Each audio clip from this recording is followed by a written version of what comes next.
Hello, my friends. I am back after an incredible weekend in Seattle, Washington. It was PAX weekend, but it was also Nintendo Live weekend, and Nintendo reached out and asked me to host something incredible. I hosted the Legend of Zelda Orchestra and the Super Mario Super Big Band concerts, and I was up on stage a couple of times each day over the 4-day weekend, introducing these incredible musicians as they played some of our favorite music from these juggernaut franchises. I had goosebumps. I felt incredibly lucky and so grateful that I was asked to participate in this. The music was amazing, and I could see people become visibly moved listening to it, and it was just so much fun to stand with these musicians and to get to know them a little bit. Most of them have played on a bunch of video game soundtracks and stuff, but of course they're professional musicians. They work with symphonies and orchestras, and they don't know all the ins and outs of games, and this is an interesting kind of new phenomenon for them to see how much this music matters to everybody and to hear their stories about it. And everybody was curious what the hell I did. They complimented me on having a voice for radio, which is a nice compliment, but I'm in front of the camera too. But it was very nice to have, their graciousness and their kindness and their patience with me to come out and kind of explain what we were about to listen to. And the script was amazing. Nintendo worked on the script to kind of give us all of the lore and the history of Zelda and some of the backstory on some of the Mario games as well. And we ran the gamut. There was Game Boy games, there were NES and Super Nintendo games in there. There was the Mario movie soundtrack was a part of the Super Mario Big Band concert, and it was just a lot of fun. There were families that attended. I got to interact with people from the stage, and I just couldn't have had a better weekend. I just felt so grateful to be there.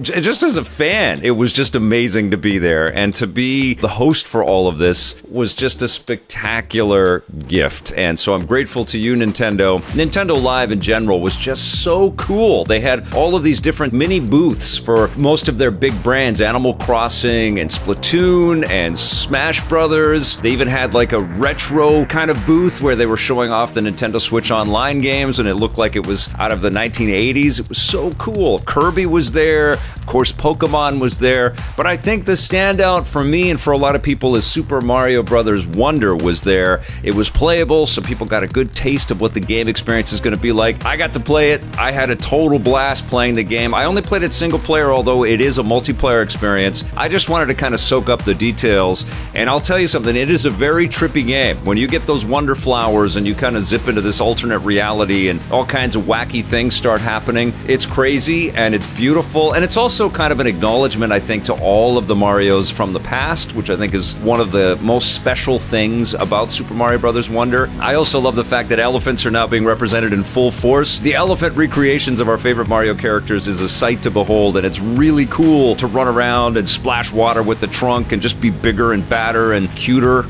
if that's possible, with these characters. Really loved it. Can't wait to play the final release of this game, and I think it's going to be another spectacular holiday gift from Nintendo, and potentially another contender in this ever-growing and super crowded Game of the Year conversation. But Super Mario Bros. Wonder is very special, as was the whole Nintendo Live experience. I could just see the big smiles on faces. There was merch to buy, there were games to play, there were tons of photos to take, and it was just so much fun. I really hope Nintendo found great success with the weekend, and I hope that they take Nintendo Live or elements of it and start touring across North America, because it would be great for cities all over the place to be able to experience what we all got to. But thank you to Nintendo for putting Nintendo Live together and for asking me to come down and host the concerts. I had a wonderful time. Now, I did also get a chance to walk around PAX, but the thing that I discovered is that after I hosted a couple of these hour-long concerts, I was pretty tired. There was a lot of energy expulsion as I was communicating and talking with people and stuff. So when I went around, I didn't really get into interview mode, but I did take a look at games that were at PAX. I was very happy to see Prince of Persia: The Lost Crown there. That's coming out in early 2024. It looks amazing to me. It's a 2D game, so it's not quite like a remake of The Sands of Time, which I still hope is coming, or some kind kind of connection back to the Sands of Time era would be great, but I love the look of this game, going back to the 2D roots and getting in all kinds of cool conflict and combat with awesome animations and lots of puzzles to solve. I've always loved the Prince of Persia franchise, so I'm excited that Ubisoft has awoken again to people's desire for more from this world. Can't wait for The Lost Crown, and it was great to see it at PAX. Was also very happy to see that Tekken 8 was playable on the show floor at PAX. The game looks absolutely beautiful. It's taking advantage of Unreal Engine 5, and there's some gorgeous lighting and visual flourishes and visual effects. The game looks stunning, and of course all of our favorite Tekken characters are back in this, and there's a story mode and all kinds of extra content added in. They've got to go up against Mortal Kombat 1 and Street Fighter 6, and Bandai Namco knows that the fighting game genre has leveled up substantially over the last 12 months or so, and I expect Tekken 8 to be a pretty serious contender when it comes out next year. It does look incredible. Really dig that Persona 5 has got a tactical turn-based game. It's called Persona 5 Tactica, and that was at the show as well. The game looks gorgeous. Love the look of Persona 5, and I love these tactical strategy experiences. There's a lot of them right now, a lot of good ones to play, but this one looks really special. Square Enix had Foam Stars front and center in their booth, and I got a chance to play that actually at Summer Game Fest, and it's a really solid Splatoon-alike. You know, Splatoon is such a massive success, it's no wonder that people are kind of looking at that and saying, well, maybe we can kind of come up with a different idea. This one's all about shooting bubbles and foam and stuff at our different hero types that we're fighting against. Everybody's got different capabilities, and it's very cute in its design and style. It's also got a kind of sassiness about it as well, but there's some awesome mechanics that you employ because of the foam. And of course, it's about filling up the area and blasting different people with foam and getting them stuck in the foam.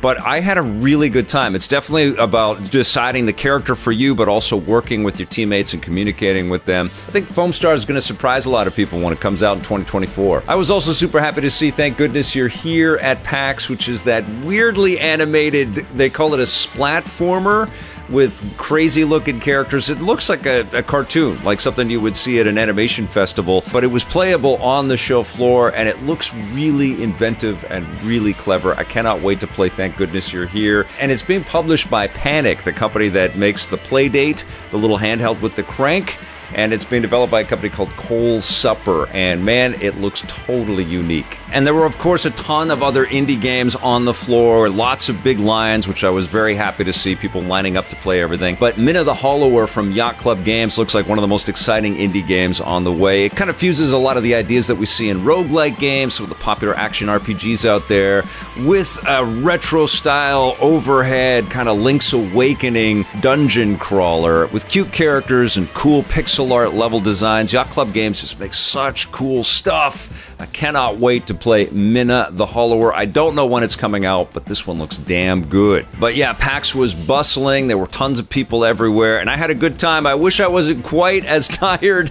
as I was from hosting all this stuff at Nintendo Live, but it was cool to see all the people just celebrating our industry and having a great time with all these games. A couple other quick things to tell you about. Star Wars Jedi Survivor has just received its biggest patch so far. It now runs at 60 frames per second in performance mode on consoles. I have yet to try that out, but it's super cool. This patch makes me want to dive back in. I'm trying to kind of find little breaks in my schedule, but there's so many awesome games to play, and I've got reviews on some of them headed your way, but it's very cool that Jedi Survivor is finally going to run at kind of a stable 60 frames per second. Fingers crossed on that. I have not yet fully confirmed that, but I'm excited to jump back in. And finally, there's a new James Bond game coming out this month. It's called Cypher 007, and the place that you can play it is through Apple Arcade. That's the subscription service that Apple provides, and actually I'm a pretty big fan of Apple Arcade. They've got lots of cool games in there, but Cypher 007 is a top-down James Bond game, and there's a little bit of action, and obviously there's puzzles to solve and traps to get out of,